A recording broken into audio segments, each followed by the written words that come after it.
தினம் ஒரு தகவல். ஆசையை விரட்டுவது எப்படி?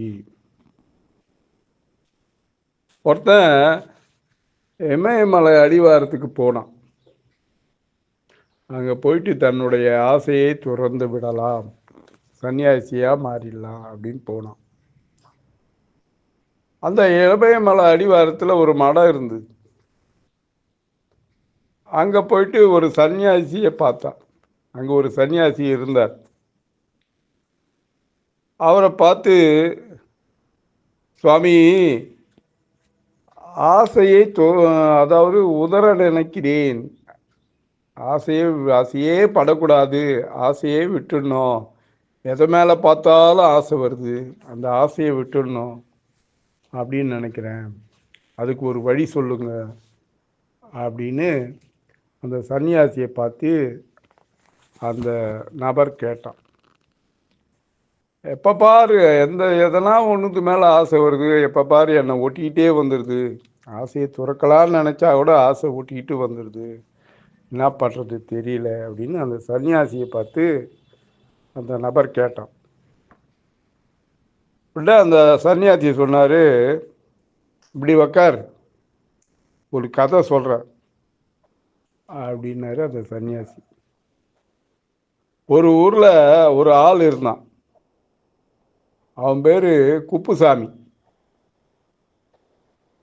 அவன் எப்பவுமே ஒரு பழைய தொப்பியை தலையில் மாட்டிகிட்டு இருப்பான். எப்பவுமே தலையில் ஒரு பழைய தொப்பியை மாட்டிகிட்டு இருப்பான். அதனால் அவன் குப்புசாமின்ற பேர் போயிட்டு அவனுக்கு தொப்பி சாமின்னே பேர் எல்லாரும் சொல்கிற மாதிரி ஆயிடுச்சு. அந்த குப்புசாமி என்கிற தொப்பி சாமி என்ன பண்ணா, நடந்து போகும்போது அவனோட நண்பன் கேட்டான், ஏண்டா இந்த புது தொப்பி ஒன்று வாங்கி மாட்டக்கூடாதா, இந்த பழைய தொப்பியே மாட்டி நிற்கியே, ஒன்று இந்த தொப்பியை வச்சே குப்புசாமின்ற பேர் போட்டு தொப்பி சாமின்னு எல்லாரும் கூப்பிடுறாங்களே, ஏண்டா இந்த மாதிரிலாம் பண்ணுற அப்படின்னு. நான் பணத்துக்கு எங்கே போவேன், நானே பழைய பொருட்கள்லாம் பொறுக்கி அதை எடுத்து வச்சு அதை விற்றுட்டு வரேன், எனக்கு எங்கே போகிறது, பணத்துக்கு எங்கே போகிறது, புது தொப்பி வாங்கிறதுக்கு எங்கே போகிறது, அது விலை அதிகமாக இருக்கும், நான் எங்கே போகிறது அப்படின்னா அவன். அப்படி ஒரு தடவை என்ன பண்ணால், பழைய கண்ணாடி பொருட்கள்லாம் எடுக்கும்போது அங்கே ஒரு அருமையான சென்ட்டு பாட்டில் ஒன்று, பெரிய பாட்டில் ஒன்று கிடச்சிது அவனுக்கு. உடனே ஒரு ஐடியா பண்ணான். அந்த பெரிய சென்ட்டு பாட்டில் எடுத்து சின்ன சின்ன சென்ட்டு பாட்டிலாக மாற்றி சென்ட்டு ஊற்றி அடைச்சி வச்சான். அது ஒரு ஜன்னல் ஓரமாக வச்சான். ஒரு சென்ட்டு பாட்டில் எடுத்து ஒரு 10 சென்ட்டு பாட்டிலை ஊற்றி வச்சான். இந்த 10 சென்ட்டு பாட்டிலை விற்றோம்னா நமக்கு பணம் வரும் அப்படின்னு அந்த குப்புசாமி என்கிற தொப்பி சாமி எடுத்து வச்சான். இதுக்கிடையில் ஒரு நாள் அவனோட நண்பன் வந்தான். என்னடா உன்னுடைய பழைய தொப்பியை மாற்றக்கூடாதா, ஊரில் எல்லாரும் கேலி செய்கிறாங்களே, என்ன பண்ணுற அப்படின்னு. இல்லைப்பா, இந்த சென்ட்டு பாட்டில் ஒன்று விற்க போகிறேன், விற்ற உடனே பணம் வரும், அந்த பணத்தை வச்சுட்டு வேறு தொப்பி வாங்கிடுறேன் அப்படின்னாவன். சரி சரி வா, நீ எப்போனா தொப்பி வாங்கிக்க, வா போகலாம், நம்ம போய் நீச்சல் குளத்தில் போயிட்டு நீஞ்சிட்டு வரலாம் அப்படின்னு கூப்பிட்டுட்டு போகிறோம்.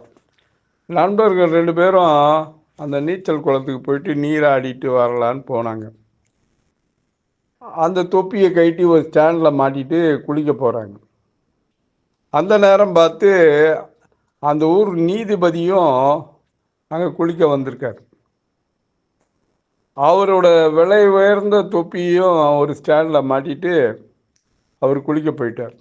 அது புது தொப்பி, விலை அதிகமான தொப்பி, மாட்டிட்டு குளிக்க போனார்.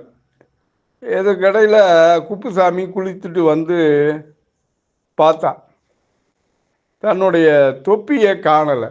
என்னடா நம்ம பழைய தொப்பியை காணமே, என்னடா இது. அங்கே ஒரு புது தொப்பியை பார்த்தா. இது நம்மளோட நண்பனோட வேலையாக தான் இருக்கும், எப்போ பாரு தொப்பியை மாற்றலையான்னு சொன்னவன் இந்த பழைய தொப்பியை எங்கேயோ தூக்கி போட்டுட்டு புது தொப்பி வாங்கி வச்சுருக்கான். சரி, நண்பனை பாராட்டி அந்த புது தொப்பியை, அதாவது நீதிபதியோட தொப்பியை தூக்கி மாட்டிக்கிட்டு போயிட்டான். போயிட்ட உடனே அப்புறம் நீதிபதி குளிச்சுட்டு வந்தார். வந்து பார்த்தா தொப்பியை காணோம். என்னடா அது விலை அதிகமாக தொப்பி வாங்கி வச்சுருந்தேன், இந்த தொப்பியை எவனோ தூக்கி போயிட்டானே, திருடிட்டானே, நீதிபதி தொப்பியே தூக்கி போயிட்டானா, என்ன பண்ணுறதுன்னு போலீஸில் புகார் கொடுத்தாரு, என்னோட தொப்பியை காணோம் அப்படின்னு. அங்கே வந்து போலீஸார் வந்து அந்த இடத்த ஆராய்ஞ்சு பார்த்தாங்க. அங்கே ஒரு பழைய தொப்பி இருந்தது. அந்த தொப்பியை பார்த்த உடனே, இது குப்புசாமியோட தொப்பி தானே இது, ஓஹோ இந்த குப்புசாமியோட வேலையாக தான் இருக்கும், அவன் தான் தூக்கி போயிருப்பான் புது தொப்பியை, அந்த விலை உயர்ந்த தொப்பின்னு சொல்லிட்டு என்ன பண்ணாங்க, நேராக குப்புசாமி வீட்டுக்கு போனாங்க. போனால் அவன் தலையில் புது தொப்பி மாட்டிருக்கு. உடனே அவங்ககிட்ட சொன்னாங்க, இது நீதிபதியோட தொப்பி, இது எப்படா நீ தூக்கிட்டு வந்த, உனக்கு 1000 ரூபாய் அபராதம்டா அப்படின்னு. தலையெழுத்தேன்னு அந்த தொப்பியும் கொடுத்தது இல்லாமல் 1000 ரூபாய் அபராதத்தை கட்டிட்டு வந்தான். வந்த உடனே அங்கே என்ன பழைய தொப்பி வந்து அந்த நீச்சல் குளத்தாண்டியே கிடச்சிது. உன்னால் தான் எனக்கு 1000 ரூபாய் நஷ்டம் அப்படின்னு சொல்லி அதை எடுத்துகிட்டு போனான். அதை என்ன பண்ணால் ஊர் குளத்தில் தூக்கி எறிஞ்சான். தூக்கி எறிஞ்ச உடனே அதை ஒரு மீன் பிடிக்கிற ஒரு மீனவன் கையில் அந்த தொப்பி மாட்டிச்சு. வருகின்ற வழியில் என்ன பண்ணால் அந்த மீனவன் அந்த தொப்பியை வேகமாக வீசி எறிஞ்சான். இது மீன் வலையில் போய் இது மாட்டிக்கிற தொப்பி, இதுன்னா ஒரு பழைய தொப்பி ஆகுதுன்னு தூக்கி வீசி எறிஞ்சான். அது நேராக போயிட்டு குப்புசாமி வீட்டு ஜன்னல் ஓரமாக பாட்டிலெலாம் அடுக்கி வச்சுருக்கான் பார்த்தியா, சென்ட்டு பாட்டிலு, அது மேலே போய் விழுந்து அந்த சென்ட்டு பாட்டில்லாம் அந்த 10 சென்ட்டு பாட்டிலும் கீழே வந்து உடச்சிக்கிச்சு. குப்புசாமி என்ன பண்ணால் அதை வந்து பார்த்தான், என்னடா அது இந்த தொப்பி திருப்பி நம்ம வீட்டாண்ட வந்திருக்கு, அதுவும் வந்ததும் இல்லாமல் நம்ம சென்ட்டு பாட்டிலையும் உடச்சிக்கிச்சே, என்ன பண்ணுறது, இந்த தொப்பி நம்மளை வர்றதா காணோம், இது எடுத்து போய் தோட்டத்தில் பெரிய குழியாக தோண்டி ஆழமாக புதைச்சிடலாம் அப்படின்னு போய் தொப்பியை பள்ளம் தோண்டி புதைச்சான். இதை அடுத்த வீட்டுக்காரன் ஒருத்தன் பார்த்தான், இவன் ஏதோ ஒரு புதையில மறைக்கிறான், புதையலும் புதைச்சி வைக்கிறான் அப்படின்னு சொல்லிட்டு போலீஸில் கம்ப்ளைண்ட் பண்ணிட்டான் அடுத்த வீட்டுக்காரன். அதனால போலீஸு திருப்பி வந்து அதை தோண்டினாங்க. அங்கே வந்தாங்க, வந்து அவங்க வீட்டில் சொன்ன இடத்துல தோண்டினா அங்கே பழைய தொப்பி மாட்டிக்கிச்சு. உடனே எல்லாரும் சிரிக்கிறாங்க, என்னடா இந்த தொப்பியை போய் புதைச்சி வைக்கிறானேன்னு சிரிக்கிறாங்க. அன்றைக்கி ராத்திரி என்ன பண்ணால் திருப்பியும் அந்த குப்புசாமி என்கிற தொப்பி சாமி என்ன பண்ணால் அதை எடுத்துன்னு போயிட்டு ஒரு கல்லில் கட்டி தூக்கி எறிஞ்சான். அது என்னடான்னா ஒரு குடிநீர் தொட்டியில் போய் விழுந்துச்சு. அது ஊர் குடிநீர் தொட்டி. அது தூக்கி எறிஞ்சோடனே எங்கன்னா போட்டோன்ட்டு கல்லில் தூக்கி கட்டி போட்ட உடனே குடிநீர் தொட்டியில் போய் விழுந்துச்சு. ஒரு நாள் திடீர்னு அந்த குழா வந்து அடைச்சிச்சு. மாநகராட்சி அலுவலர்கள்லாம் வந்து என்னடா அது குழா அடைச்சிக்குது, தண்ணி வரலையேன்னு அந்த தொட்டியை ஆராய்ஞ்சு பார்த்தா உள்ளே வந்து தொப்பி இருக்குது. தொப்பி தான் வந்து குழாவை அடைச்சின்னு இருக்குது அப்படின்னு. அந்த தொப்பியை பார்த்தோன்னே எல்லாருக்கும் ஞாபகம், இது குப்புசாமி தொப்பி தான் அப்படின்னு சொல்லிட்டு குப்புசாமி கூப்பிட்டு 2500 ரூபா ஃபைன் போட்டாங்க. 1000 ரூபா ஃபைன் போட்டாங்க, கட்டிட்டு வந்தான். திருப்பியும் 2500 ரூபா ஃபைன் போட்டாங்க. அதையும் தலையெழுத்தேன்னு கட்டிட்டு வெளியே வந்தான். அப்போ முடிவு பண்ணான், இந்த தொப்பியை நம்ம வச்சிருக்கக்கூடாது, இது நெருப்பு வச்சு எரிச்சிடுவோம் அப்படின்னு. அந்த தொப்பியை என்ன பண்ணால் நெருப்பு வச்சு எரித்து தூக்கி போட்டான். உடனே என்ன ஆச்சு, ஒரு தீயணைப்பு படை வண்டி அங்கே பறந்து வந்தது. என்னடான்னு கேட்டால் அவன் எரிய வச்சு தூக்கி போட்டது ஒரு குடிசை மேலே போய் விழுந்துட்டுக்குது. அந்த குடிசையும் எரிஞ்சு சாம்பலாக போனவுடனே இவனோட பணத்தாசையும் எரிந்து சாம்பலாக போனது. அதாவது அது எரிஞ்ச உடனே இவனோட தொப்பி தானே வந்து எரிய வச்சதுன்னு இவனுக்கு ஃபைன் போட்டாங்க. இவனோட பணத்தாசையும் போனது. ஏன்னா தொப்பி வாங்கிறதுக்கு செலவுக்கு துட்டு இல்லைன்னு சொல்லியிருந்தவன் தொப்பியால் 1000 2000 செலவு பண்ணி இப்போ குடிசையும் எரிஞ்சதால் இவனுடைய பணத்தாசையும் முடிஞ்சு போச்சு, அதோடு அழிஞ்சு போனதுன்னு கதையை சொல்லி முடித்தார் அந்த சன்னியாசி. இமயமலை அடிவாரத்தில் இருக்க சன்னியாசி சொன்னார். இப்போ குப்புசாமி எங்கே இருக்கான் அப்படின்னு இவர் ஆசையை துறக்கணும்னு போனார். இவர் கேட்குறாரு, அந்த குப்புசாமி இப்போ எங்கே இருக்கிறான்னு கேட்டேன்.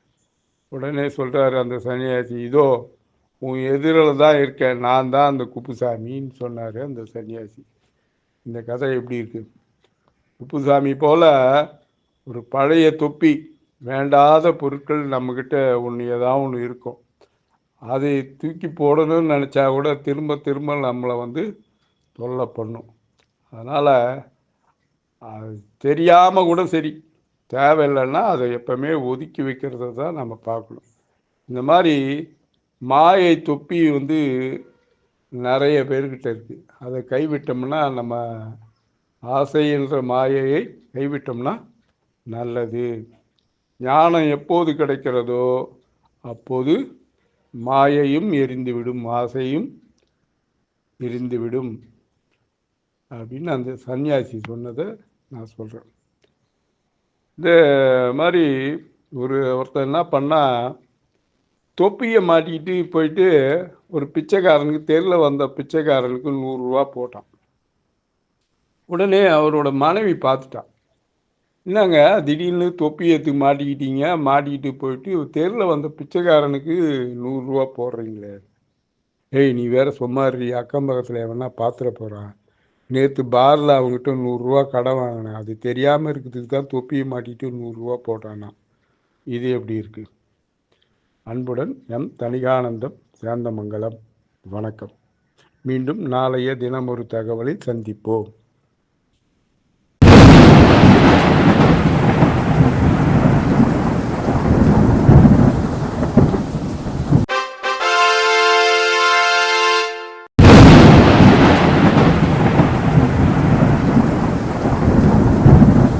தணிகை டிவியை லைக் பண்ணுங்கள், ஷேர் பண்ணுங்கள், பெல் பட்டனை ப்ரெஸ் பண்ணுங்கள். தணிகை டிவியை சப்ஸ்கிரைப் பண்ணுங்கள்.